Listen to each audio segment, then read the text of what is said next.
chanteuse reconnue du grand public, Jeanne Mas préserve néanmoins son jardin secret. Mère de 2 enfants dont elle parle peu, son aînée, Victoria Mas, est pourtant une écrivaine renommée dans le monde littéraire. Qui est cette romancière ? Avec des refrains entêtants comme ceux des tubes populaires, En rouge et noir, 1986, et Toute première fois, 1985, Jeanne Mas a fait danser plusieurs générations.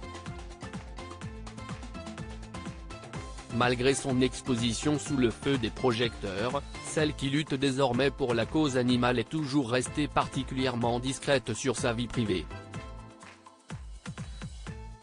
Maman de 2 enfants, Victoria et Christopher, respectivement nés en 1987 et 1992, la chanteuse élève ses 2 progénitures dans le sud de la France et les tient éloignés du tumulte de sa carrière avant de s'exiler aux États-Unis pendant 17 ans. Outre-Atlantique, en Californie plus précisément, l'aînée, Victoria Mas, étudie le cinéma et la littérature anglo-américaine. Plus tard, la jeune femme est diplômée d'un master de lettres modernes à la Sorbonne.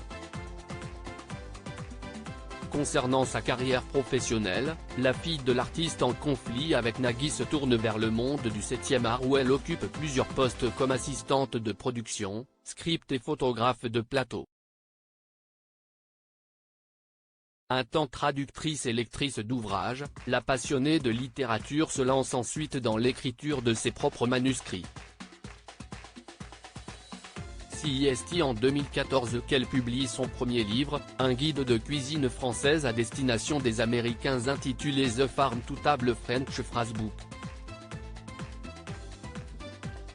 Son succès en tant qu'autrice survient 5 ans plus tard avec la sortie de son roman Le Bal des Folles. Phénomène littéraire dans Le Bal des Folles, l'écrivaine relate les expérimentations du docteur Charcot sur les patientes internées à l'hôpital de la Salpêtrière et aborde ainsi la condition féminine au XIXe siècle. Pour ce récit particulièrement remarqué lors de la rentrée littéraire, Victoria Mas décroche de récompenses en 2019, le prix Stanislas et le prix Renaudot des lycéens. En 2021, l'histoire est adaptée à l'écran dans un long métrage éponyme réalisé par Mélanie Laurent, pour lequel l'héroïne principale, Lou Delage, remporte l'International Emmy Awards de la meilleure actrice. Le second roman de l'autrice, Un miracle, paraît en août 2022.